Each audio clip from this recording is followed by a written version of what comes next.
Welcome to another episode of the Moped Outlaws.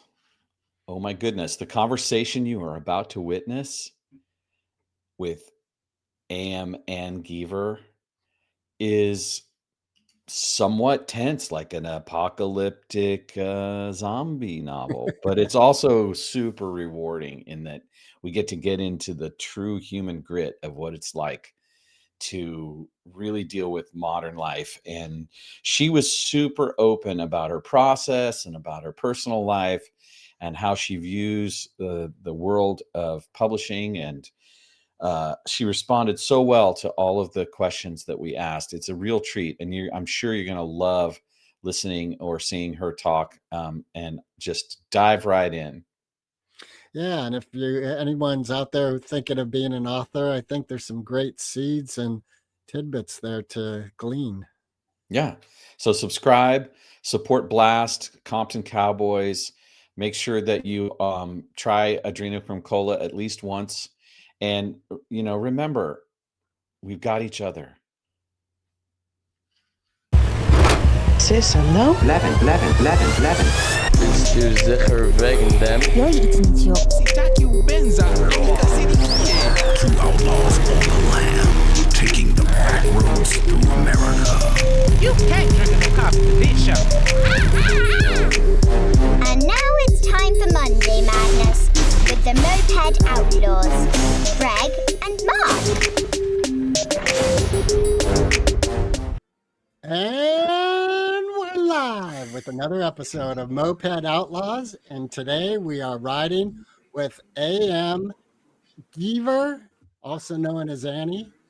And she is a zombie enthusiast, author, caregiver, and looks like potentially a piano player, or is that a fireplace behind you? That's a fireplace. I did take piano lessons for a brief time, but that was a very long time ago. Are there any musical instruments in your house? Oh yeah, I mean, I took violin lessons for 9 years, and so did several of my sisters. And so there's a flute, there's tin whistles, there's piano, there's violins, there's guitars. So there's a lot of music in the house. Okay. Do you listen to any particular kind of music? Like what are some of your favorite types of music? I listen to a lot of different things. I really like punk rock. My oldest brother brought the Ramones home in 1978 from college, and it was all downhill from there. I really like. My husband's gotten me into a lot of stuff that's a lot more recent. Luckily, I've managed to not stay stuck in what I was listening to in high school and college. So, I really like the Killers, Foster the People, Bjorn. I don't know. I like a lot of rock and roll music. I also like, more of the gentler stuff like Sarah McLachlan and,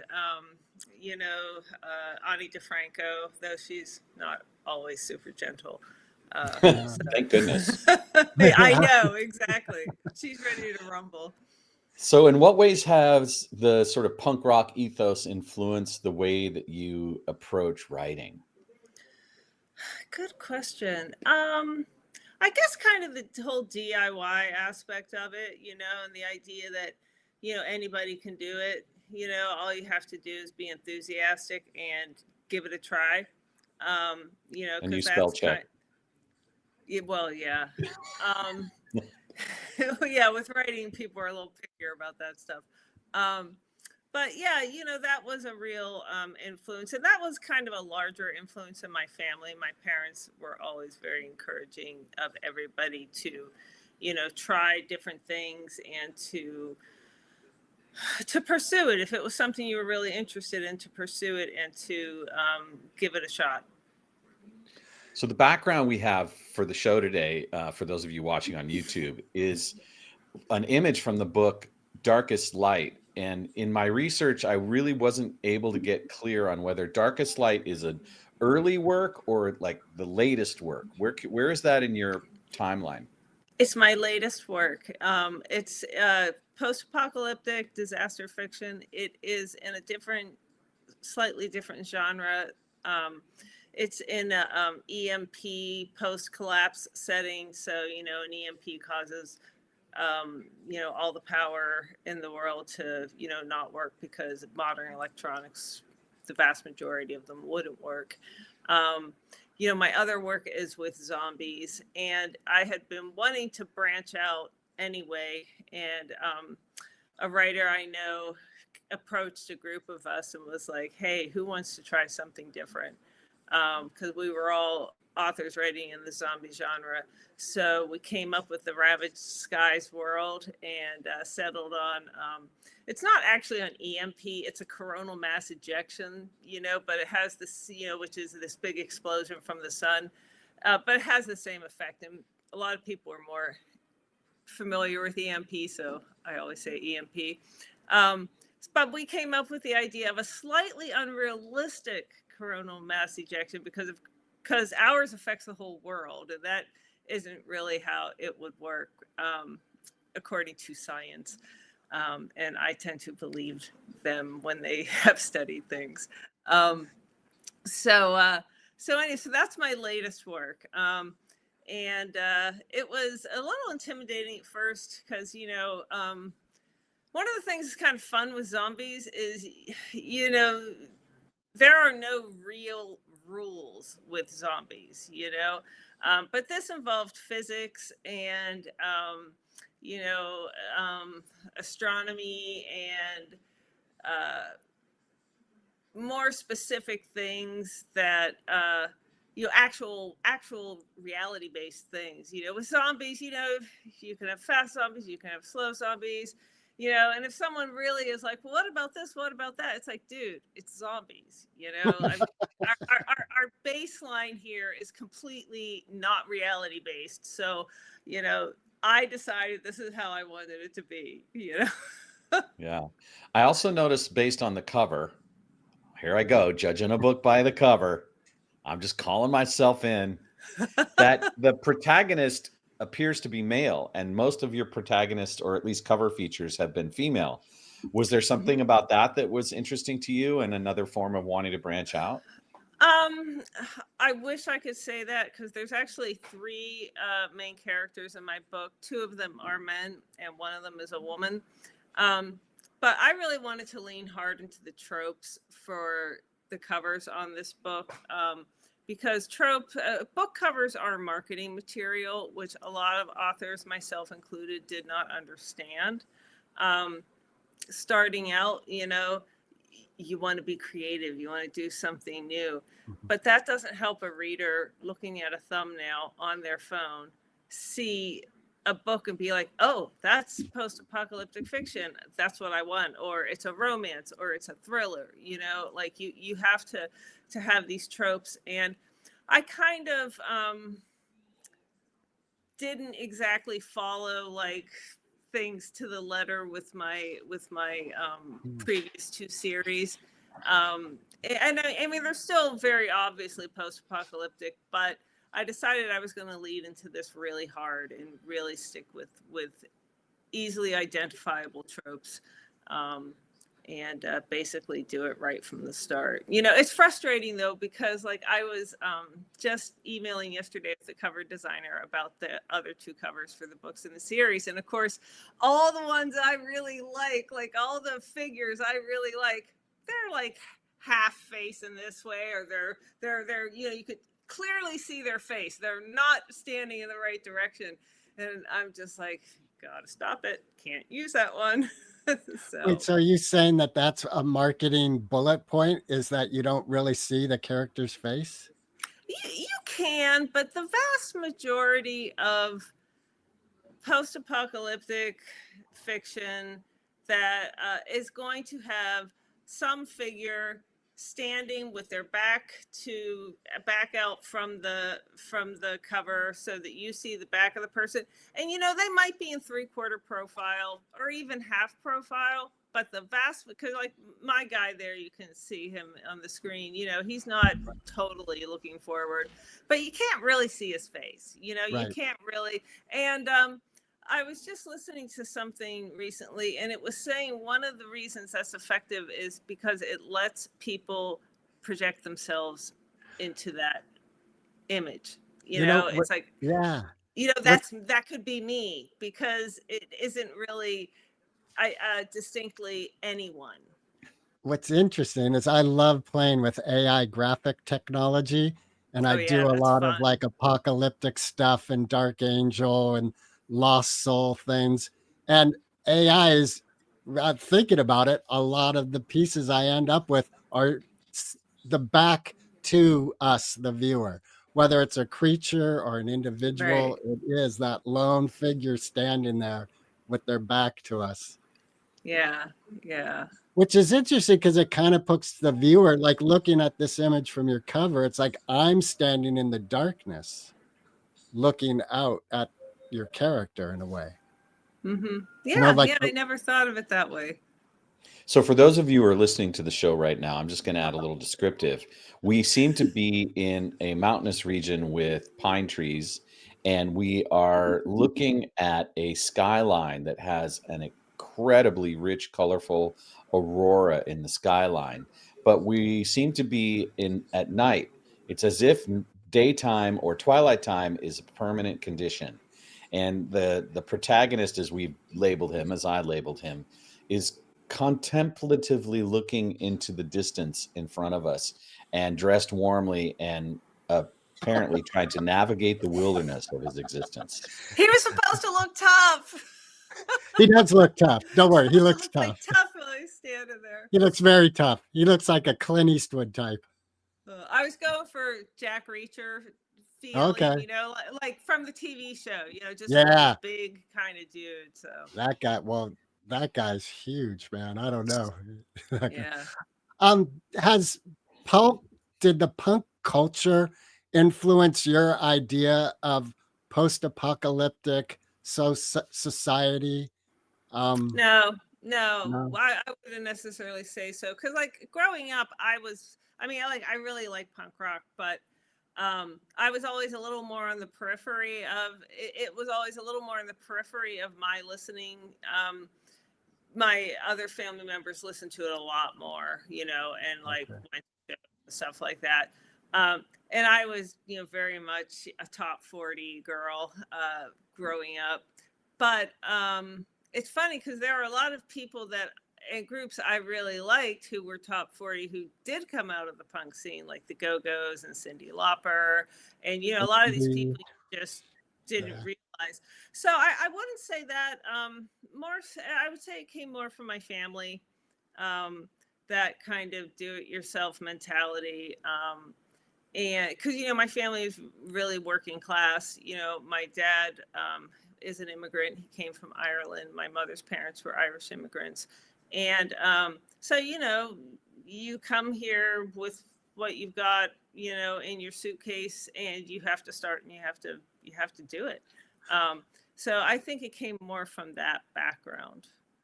There's a kind of fascination in American culture that's expressed through literature and also film that is really preoccupied with this idea of what happens when the civilization Sure. breaks down. Mm-hmm. What do you think? What have you learned about why America in particular, and then other, you know, civilized quote unquote consumers are so fascinated with this? What do you think it is?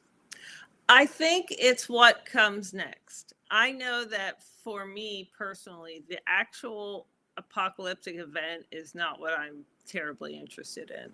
It's what happens later. And I think it's the idea of a fresh start and of being able to fashion the world into something that you find would be a better alternative to what's here. I think that is the big thing. I think, and then for Americans, you know, there's that whole rugged individualist, I can do it all by myself, which of course is like a total fantasy. Nobody does it by themselves. And And so I think it's that idea, and I just want to get it on the record here. I like writing this stuff. I enjoy reading it. I do not want to live it.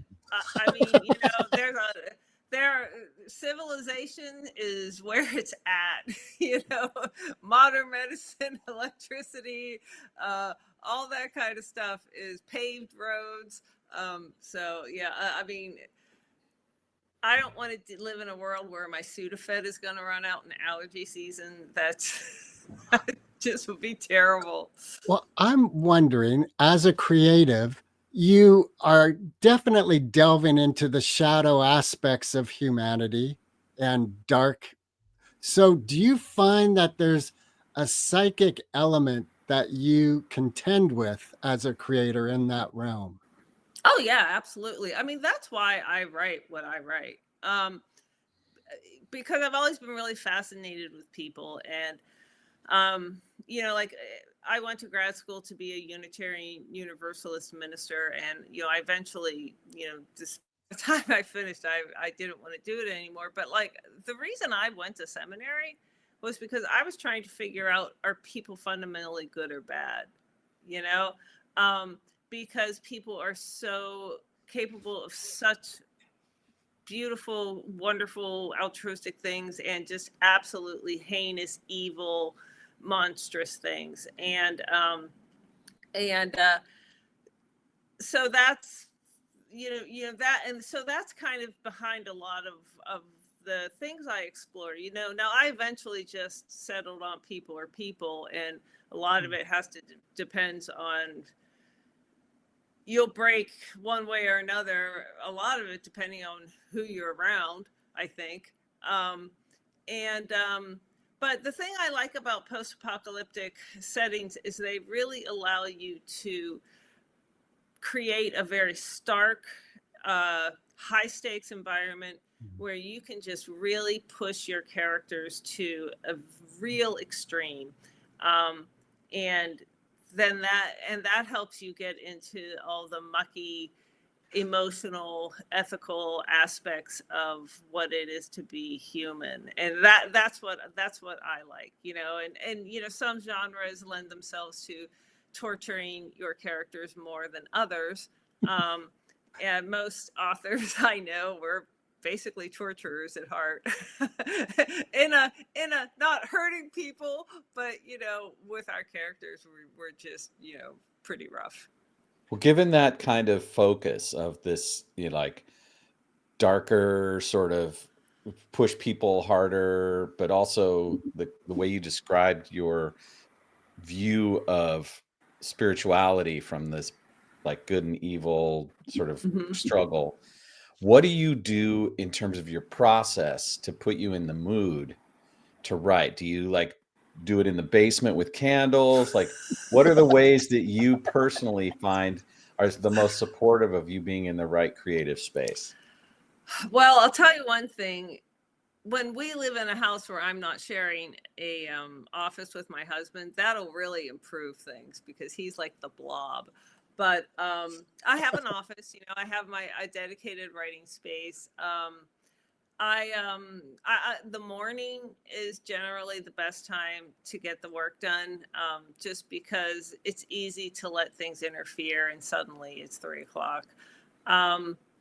But as far as like, gosh, I can't even say I do anything particular to get into a space. Like I've been thinking recently about like some people, they have a ritual, like, I don't know, have a cup of tea, sit down, write. And that cup of tea like is the signal to my brain, okay, now it's time to write. And I've been thinking about doing that. But I mean, I guess mostly just getting my butt in the chair.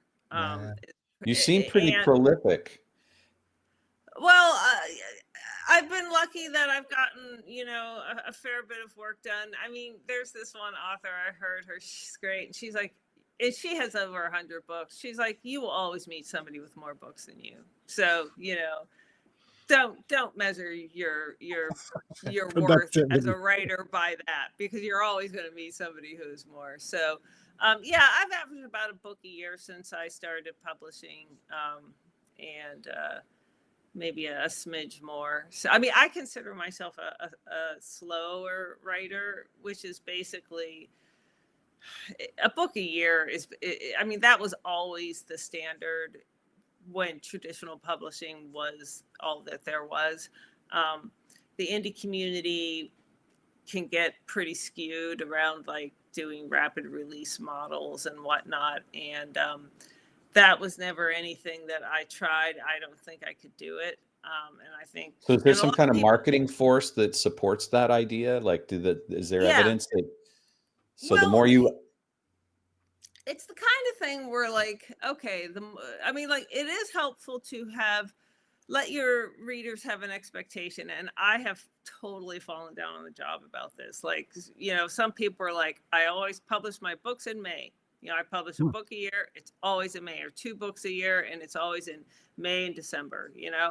And so giving people a schedule they can count on, you know, is helpful.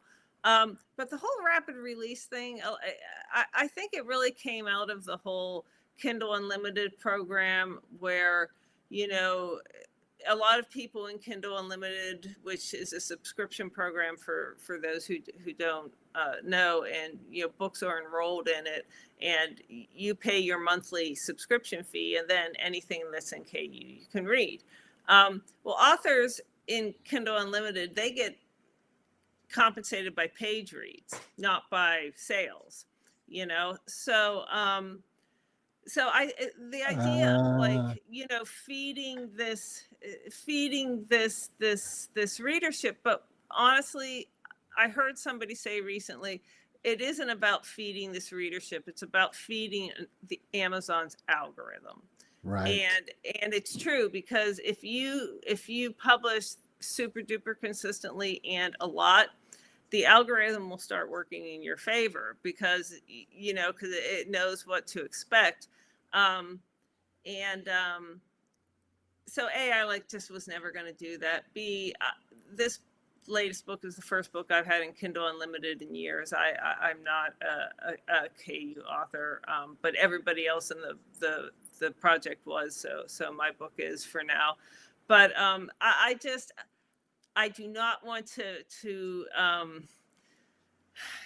actively participate in helping the capitalist system crush us.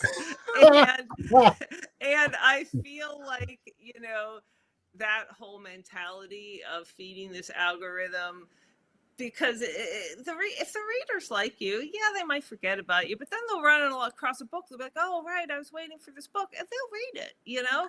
I mean, I read. I do the exact same thing.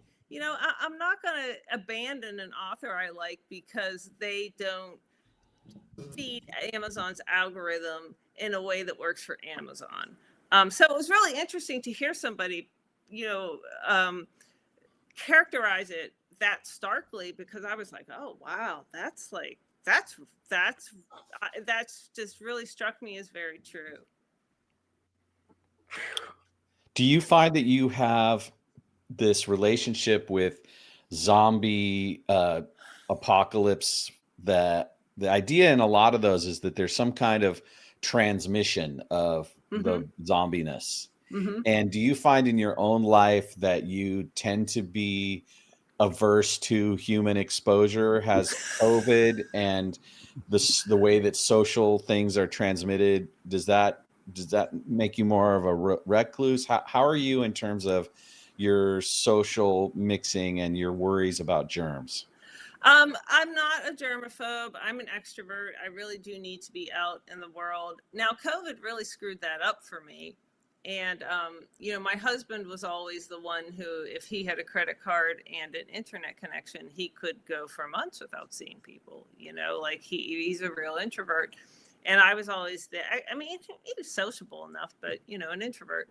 I'm always been the extrovert, but I've had a real hard time getting back into being out in the world, just partially because of inertia, partially because I have, you know, you had mentioned I have some caregiving responsibilities with my elderly father, along with my siblings, which, you know, that really disrupts your routine before those responsibilities.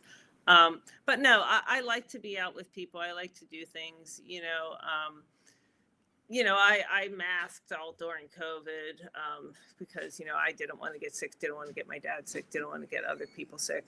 But he's sneaking out the door. Do you currently know anyone that has COVID?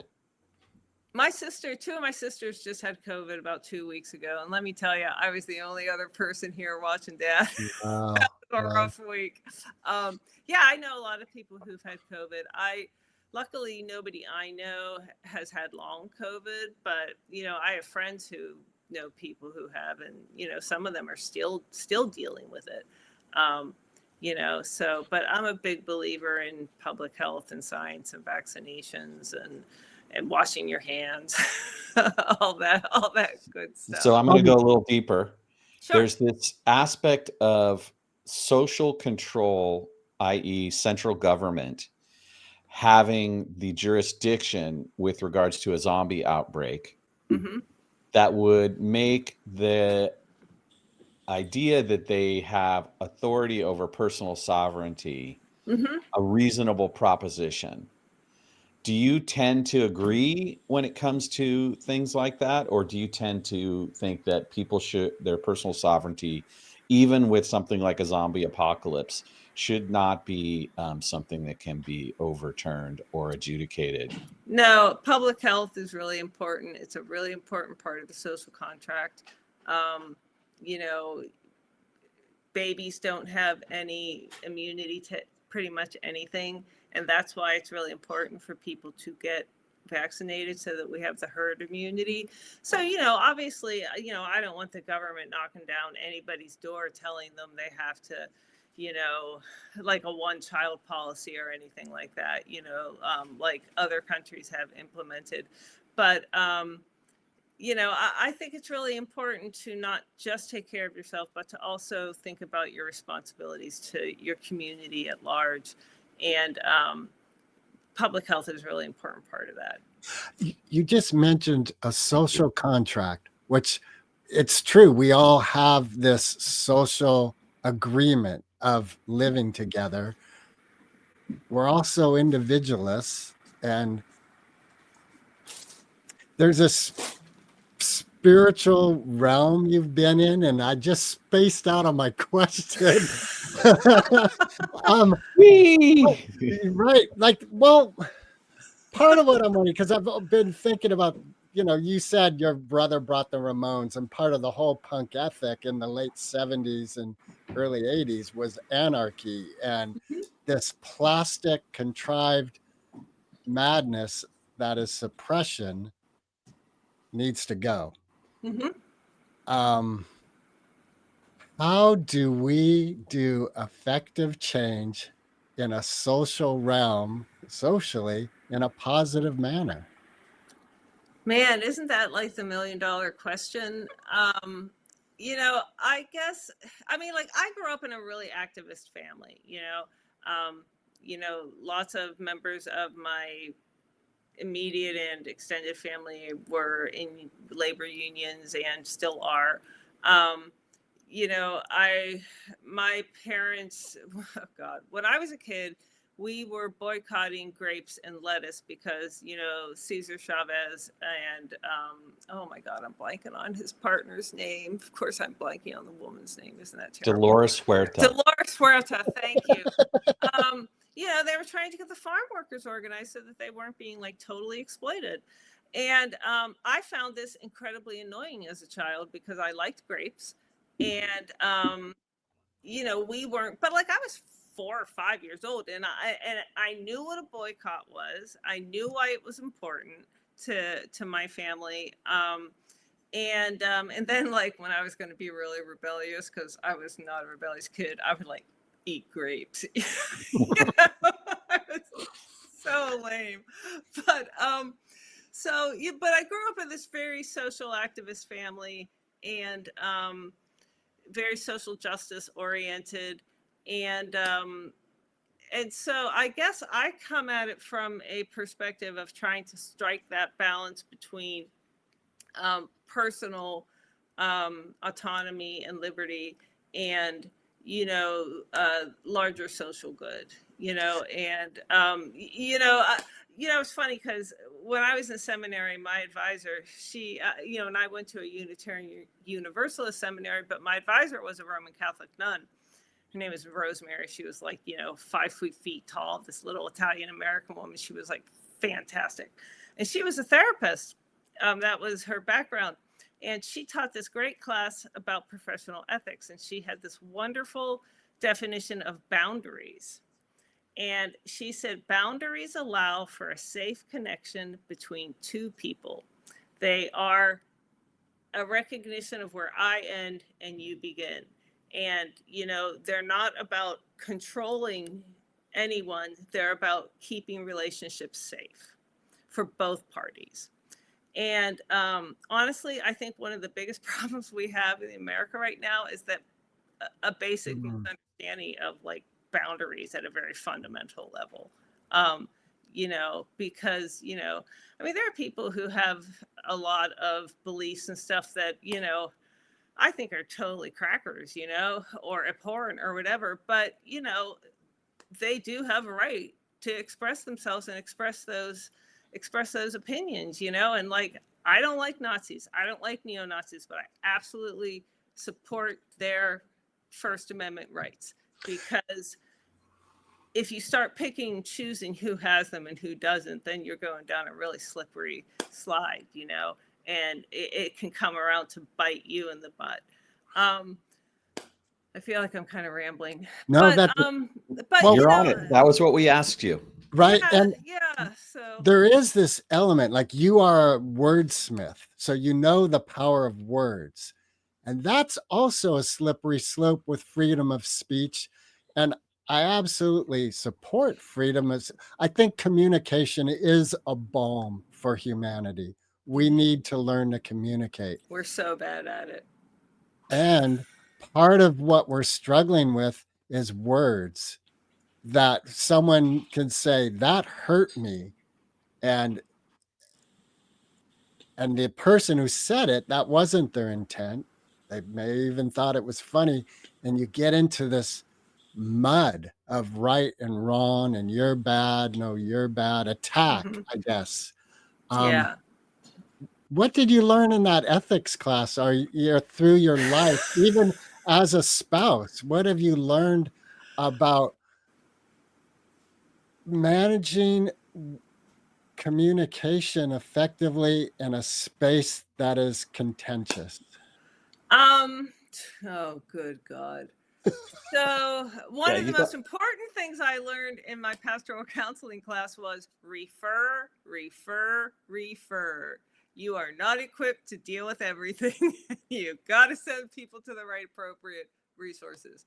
But seriously, for me personally, therapy has been incredibly important part of my life. I have been in and out of therapy for years, and I find that really helpful because it helps.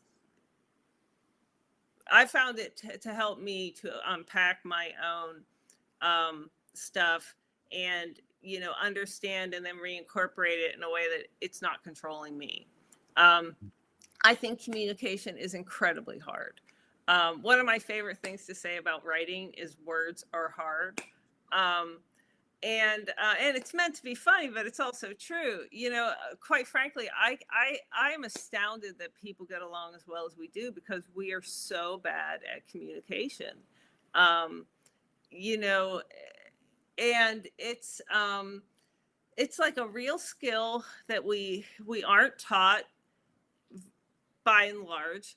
And people, and you have to work really hard at it. And as far as a contentious space, like, I think one of the most important things I learned is I don't have to be right, and I don't have to convince people that they're wrong. Mm-hmm. Now I'm not saying I'm good at it.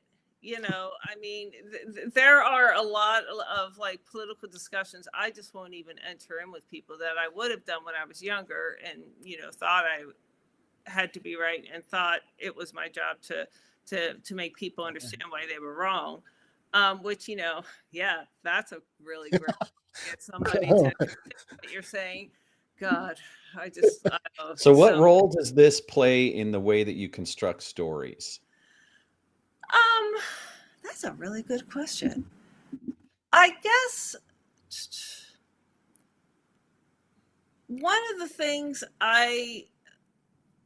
meeting people where they are, meeting the characters where they are, is probably how it does impacts that in a big way, because all these characters, especially in a dire situation, they're coming at things from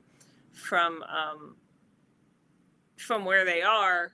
And if you aren't willing to meet people where they are, it's impossible to connect in any meaningful way. do you Do you find have when a creating? kind of stable Hey, hey. of diversity characters? Like, how white is your character portfolio? It's getting less white. It's terrible because and like this is like, oh God, I can't even believe I'm going to admit this. Because I have tried to have diverse characters and to have more diverse characters, but in my first zombie book, and it is a good book, the first people to die were the black guy and the Latina woman. And when I look back at that, I'm just like, oh my God, it's horrifying. It's absolutely horrifying. And I didn't even realize I was doing it. So I am more mindful, but I do work hard to have people who represent all the different kinds of people that we have in America, and in the world, so like the main character of my Steel City series, there's two main characters, and the woman is from Africa, educated in Europe, and now she's here in the States. I had secondary characters who are who in different books who are more representative, and then like also too, like this latest book, it's set in Idaho, and so for me, what do I know? I've never been to Idaho. I was like, wow, Idaho must be super duper white. Like 30% of the population in Idaho are Latino, which I didn't know until I started researching it, because I wanted to, actually, find out what I was doing. So, I didn't get it wrong, so that informed my character choices as well. So I'm trying very hard to get be more cognizant and more intentional. I have not always been so. Even when I thought I was being. So it's a tricky one, Yeah, when we first started this podcast, we wanted to call ourselves Cracker Jacks.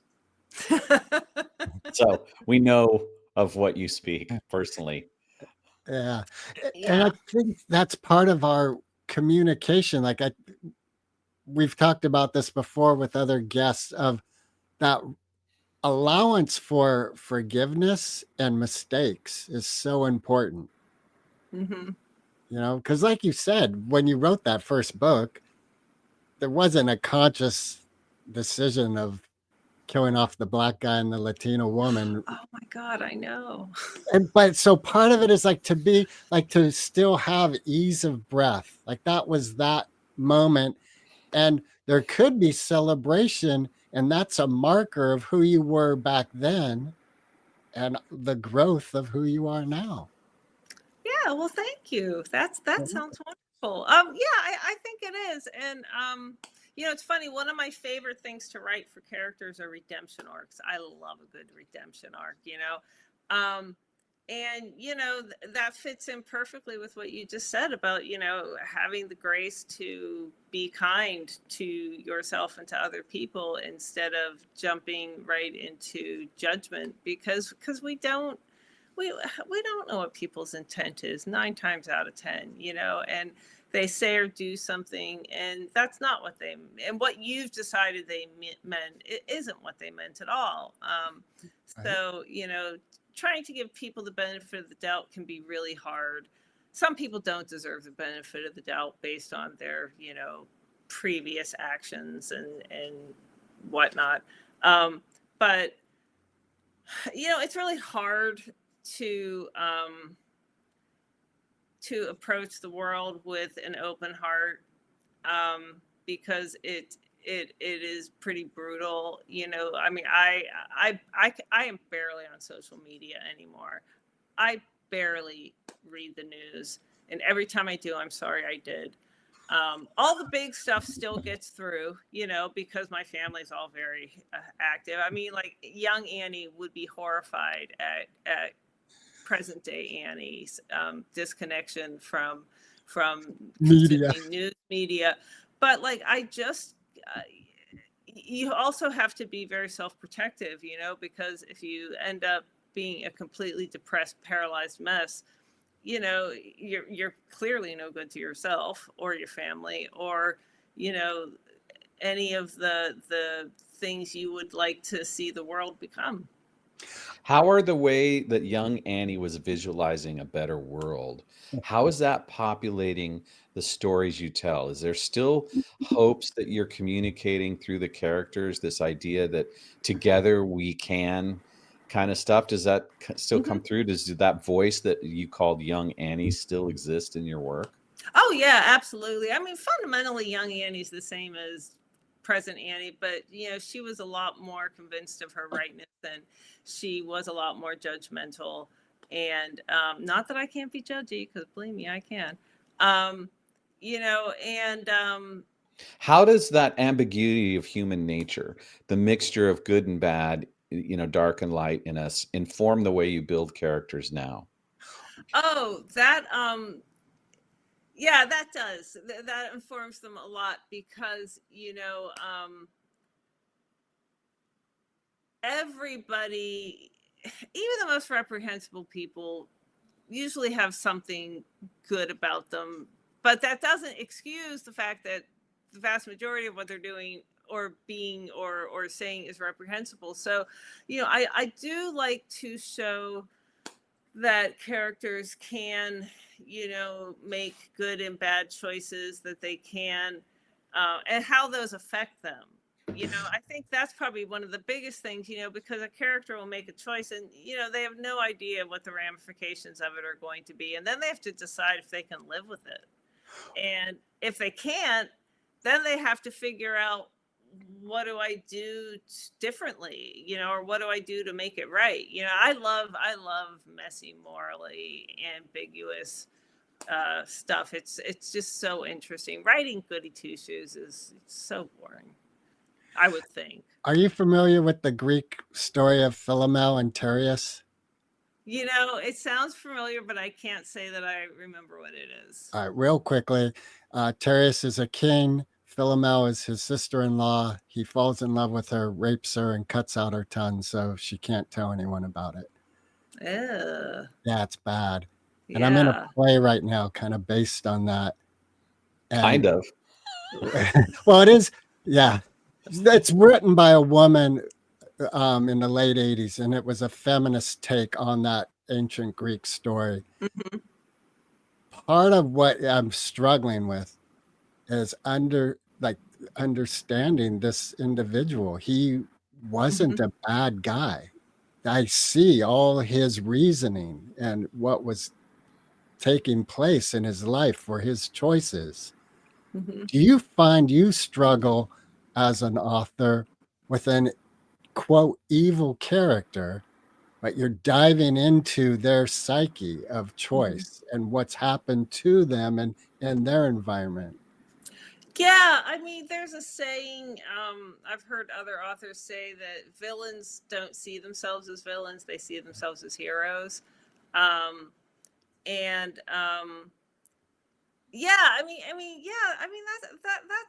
a really thorny issue, and it is hard. You know, it's funny. Like in my first book, I had a character who was going to be he was bad guy, and he wasn't even that big a character. He was more like a boogeyman, and in a way, he wasn't going to be that involved in the story. But you know, there was this connection between him and the heroine in the past, and he ended up being a hero. Actually, he ended up being one of the good guys, but he had done some really, really terrible things, and some of it was because he was trying to achieve a larger goal that was good, but in order to do it, he had to, you know, be a particular way, and it's that is a hard thing. That is a hard thing, So, especially as an author, were you really in a place where he had to do this, or do you for create him. Yes, it was for because this him? particular character was trying to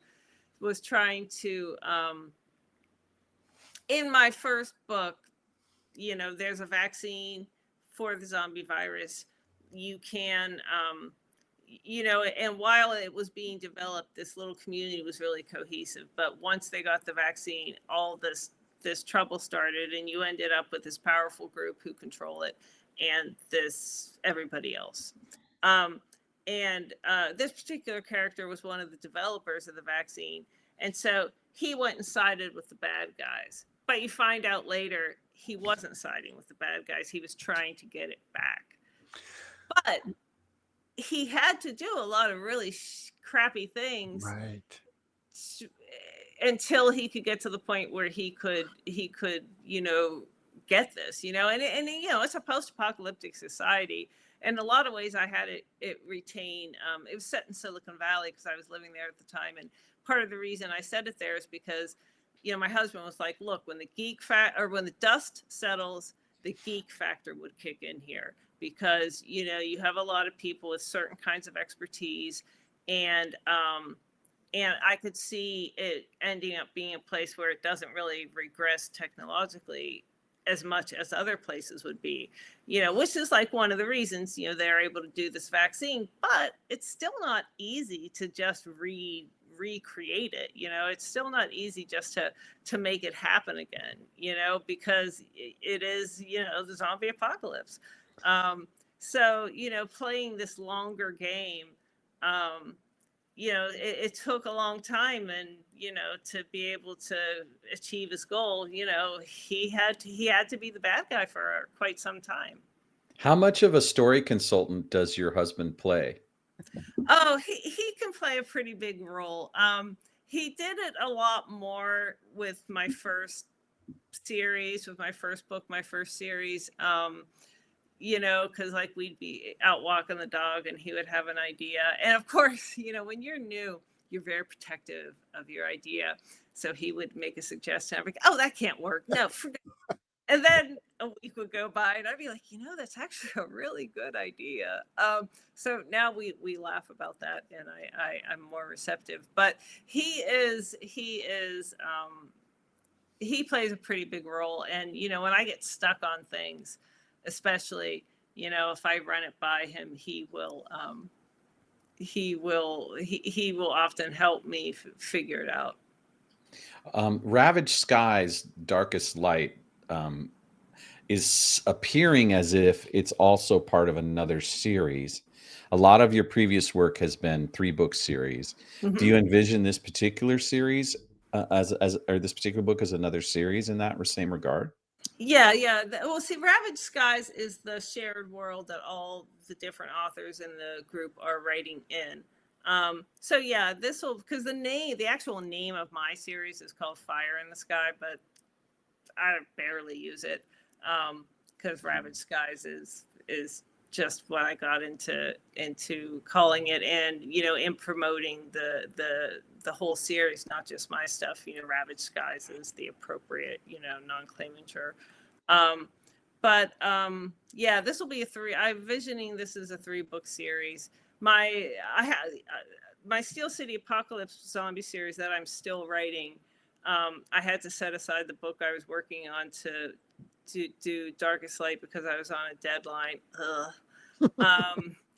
but that's, I'm working on the third book, but I'm envisioning that as like 5 or 6 books because it's got kind of a bigger storyline and So a is that to say larger the second cast. book's ready to go? Oh, of Darkest Light? Yeah. No, God, no, Oh, okay. not at all. I mean, like I have an idea. I have the overall idea of where I want things to go and what I want to happen in which book, but no, but I don't. No, it's not ready to go. I mean, in an ideal world, yeah, it'd be great to have the whole series ready to go, and then I could just release them in a every 6 months or whatever, and I mean that would be awesome. But I have yet to pull that off. Well, how long's the current title been available? Just since July. It's been out since July 3rd. And do you have a hope? I know earlier in the conversation you said you don't really keep a schedule like some of the other folks do. Do you have a sense of when the next one will come through? Well, it won't be before the end of 2026 at the absolute earliest, because I've got to finish this book I'm working on, which my readers have been very patiently and kindly waiting for some. I hear about it in person because I do live events. Is that part of the Steel City Apocalypse City series? Apocalypse, yeah, which I set in Pittsburgh. So I have to get that done, and I don't know. I got another 6 weeks, and then I think I can send it to the editor. But yeah, and at that point, I'm kind of trying to decide exactly how I want to proceed because, I don't want it to take too long to start working on Darkest Light, but I also don't want to have it take too long to start working on the next Steel City book. So I don't know. I might work on, the Ravaged Skies book first for 6 months and see where I'm at, and or I might work on them concurrently. I know some people who work on one book 1 week and then another book the other and alternate that. But yeah, I don't really know how that's going to happen. I obviously don't want it to stretch on too long, but at this point it's there, and there's just so too many things in the works, and then there's other series I want to write.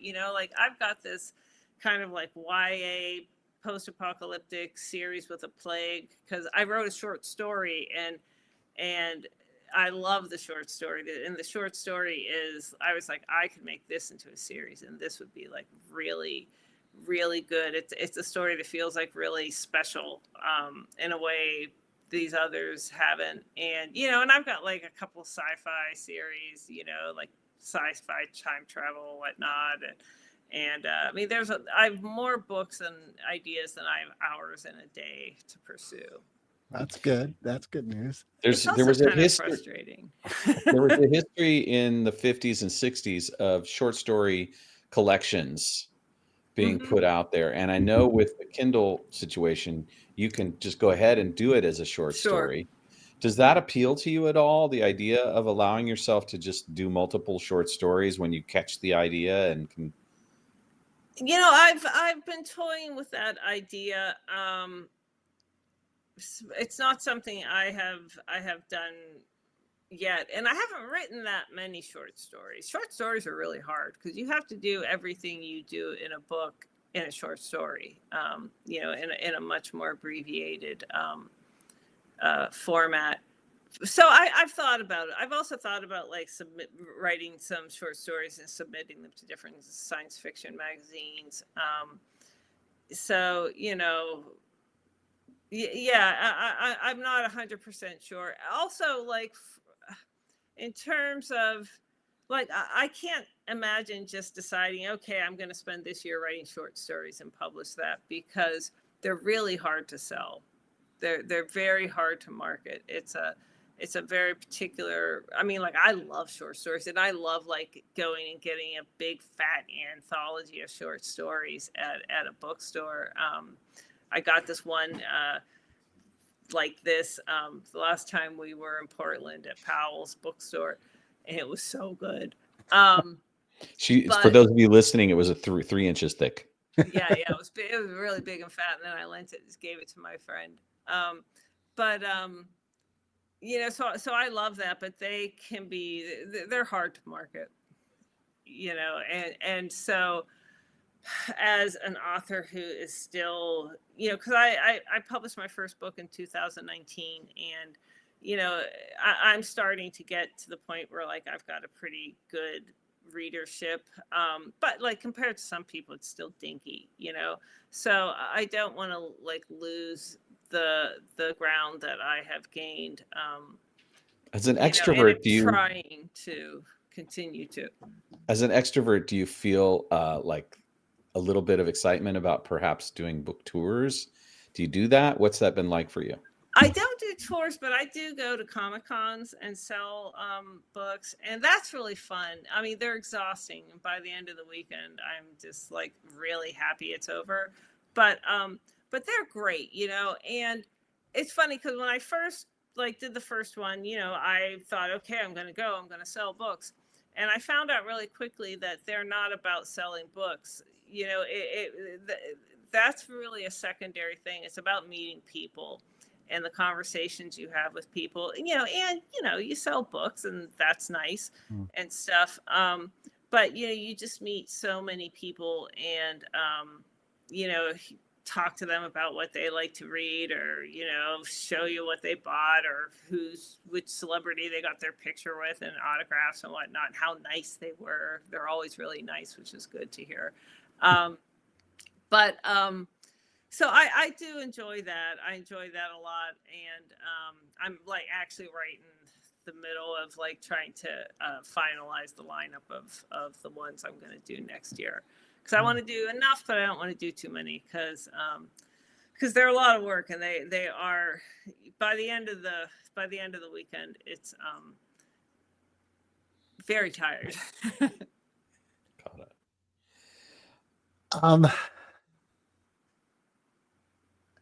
With your father, and my experience with elders in my life, when they were elders, they're like that the end of their life. It does bring up thoughts of the end of our life and death, that transition. Has any of that started to play into your storytelling? I don't know. I know it's definitely started to like play into my thinking. So it probably is, and I just don't realize it, but it's definitely starting to play into my thinking of like, okay, well, I'm not 32 anymore. There's a lot less runway in front of me than behind, which was a sobering realization when I had it. So I do find myself thinking more in terms of like, okay, what do I really want to be doing? And how do I really want to be spending my time? And where do I really want to be doing that? So I'm sure it probably is seeping into the writing, but not in an intentional way or conscious way. But that does say your being an author is a labor of love. You love doing it. You're actively. Yeah. Well, I love writing, and I love meeting people, and I love the friends I have made, the author friends I've made.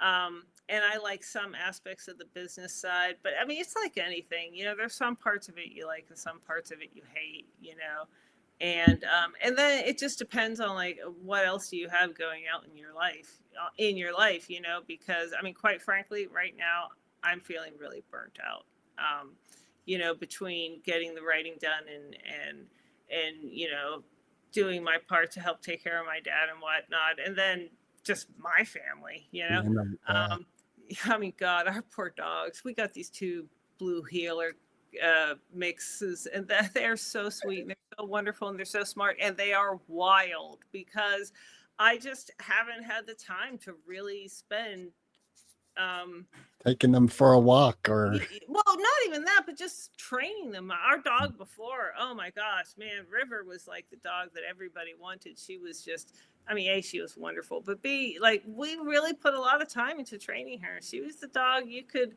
take places, and she would just downstay, and she always came when you called her, and and I just haven't had that bandwidth. And I feel I feel really bad. The poor dogs, but that's been a real adjustment for me, and a real like hard shift in changing my thinking, that just because I did it this way before doesn't mean I can do it this way this time, because all these other parts of your life are going to be different. And so that's been a really challenging lesson to learn as a writer. It's like, why can't I just bang this out? And it's like, well, because you've got this and this and this and this and this and this happening, and you didn't have them before. Got it. So as you think about all of the people that have been touched by this conversation, who might be inspired to know more about you or know more about your books, what would you tell them? What's the best way for them to discover the worlds that you've created? Well, the best way is to, look me up on social media. That's the quickest way to find me. My website is amgeever.com. And, from there you can find me pretty much anywhere. I'm on Instagram, I'm on social media, but like I said, I'm on them a lot less these days. And then my books, all of my books apart from Darkest Light, are available everywhere. Right now Darkest Light is in the Kindle Unlimited program, so you can get it on Amazon, and the audiobook just came out, so you can get it on Audible. But the rest of my books, they're everywhere. They're on Amazon, they're on Kindle or Google, Apple, lots of Barnes and Noble. They're all and they're in libraries and in subscription things like Hoopla and Scribd and things like that too. So there's a lot of different ways to find them, and you don't necessarily have to spend anything. I really like to let people know that, like, you can look in the library, you can get the ebook from the library. If your library doesn't have it and you ask them to get it, they usually will, because, not everybody has the money to spend on buying, this ebook and that ebook and this audiobook. And I listen to audiobooks almost exclusively through the library. I couldn't afford to do it otherwise. But I would start with my website or searching for me on Amazon. Okay. We have a question that we ask every one of our guests. Okay. And I think you said you watched a podcast, so you might even know what this question is. I don't remember it, so I'm like, oh God. So we really appreciate the answers we get on this, and it's an amazing diversity of answers. So of course there's no wrong answer. And it really means something to us. So we ask it because it means something to us. It's something that's important to us. Okay. So, Foo Fighters or Eminem? Foo Fighters. All right, rock and roll. Yeah, you did say you're a rocker. Yeah. Now, I also am not super familiar with Eminem's work. Some of his stuff that I know I like, but yeah, Foo Fighters. Awesome. He's got some ethic. Which of you is the Foo Fighter and which of you is Eminem? We're both a mixture, really. Okay. Yeah, in fact, our dream is that they do a collaboration. Together. Oh yeah, that would be interesting. That would Right? be cool. Yeah. I think both of the leaders of those bands have a little bit of maturation still to do before they're ready to work together. But I don't know. They seem pretty mature. In the business music realm, they do.